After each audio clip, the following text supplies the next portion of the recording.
Well, business editor Richard Southern joins us now. Hello, Richard. Francis, how are you on this fine afternoon? You know what? Great. And like the rest of the world, breathing a sigh of relief for those Thai soccer boys. What a story. Coach. What Wasn't a story. It? Honestly. And the amount of people that, went to Thailand to try to help, that included Elon Musk from Tesla. And he went. He appeared in northern Thailand, but some wonder if it was more about him than the boys themselves. Yeah, a little bit of a debate going on about this. So Elon Musk, the Tesla CEO, for days, Francis, he was tweeting about this, a kid-friendly submarine that he and his engineers designed that he thought would help rescue the boys from the flooded cave. This is them testing it out in a pool. The sub is made of a liquid oxygen transfer tube from a Falcon 9 rocket. Now, Elon Musk personally rushed this submarine to Thailand, but rescuers said they wanted nothing to do with it. The head of the rescue effort said the technology was good, but there was no practical way for them to use it.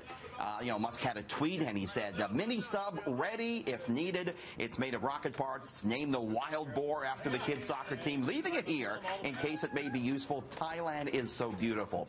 So, Francis, some have applauded Musk for trying to help. Others, though, wondered if he used this rescue mission as a PR stunt to help improve his image.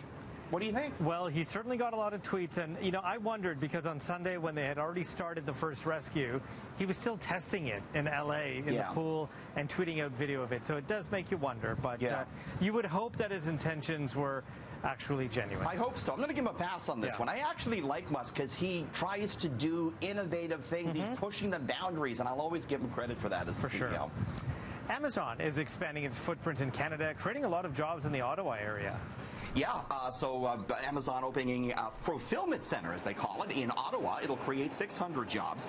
The e-commerce giant opening up this in the eastern suburb of Orleans. It'll pack and ship larger items, such as household decor, sporting equipment, and gardening tools. The warehouse will be the 8th in Canada for Amazon. And, of course, this announcement comes as Amazon is hunting for a home for its second North American headquarters. Toronto is the lone Canadian city still in contention.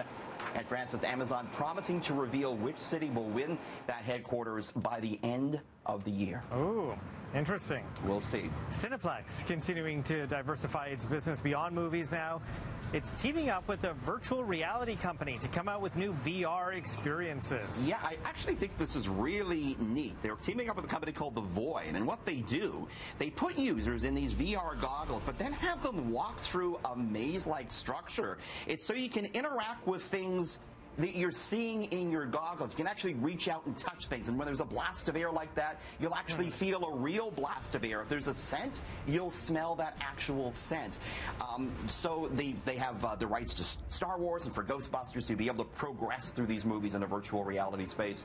Of course, fewer people are going to the movies, so Cineplex looking for new revenue streams, new ways to get us out of our house and to pay to do something, Francis. Well, they have these big empty theaters, so if, make it into a little play zone, could be fun. Absolutely. They have one of these VR experiences down on in their rec room right across from the Rogers Centre, so they're going to open more of them now across Canada.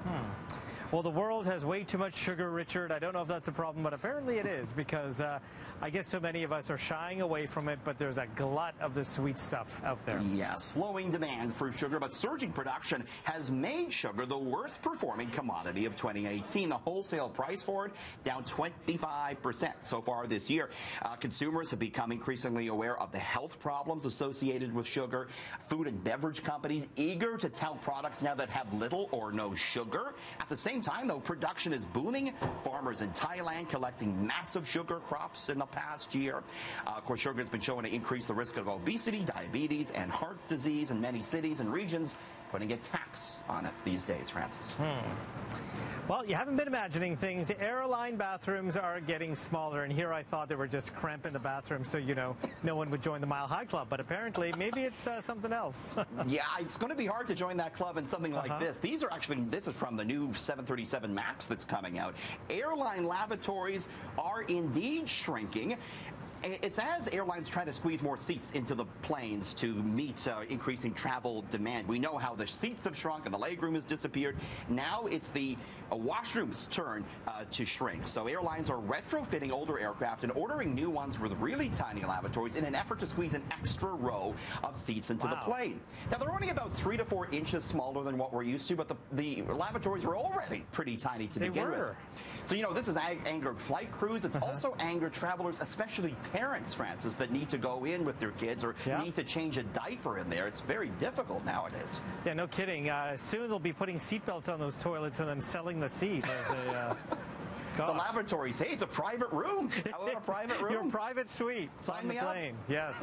You just have to exit every few minutes if someone needs it. Did you see that sink, though? The tiniest sink. You can only fit one hand in it. I actually looked first and thought, is that a water fountain? But no, it is the sink. Unbelievable. You can fit one hand at a time.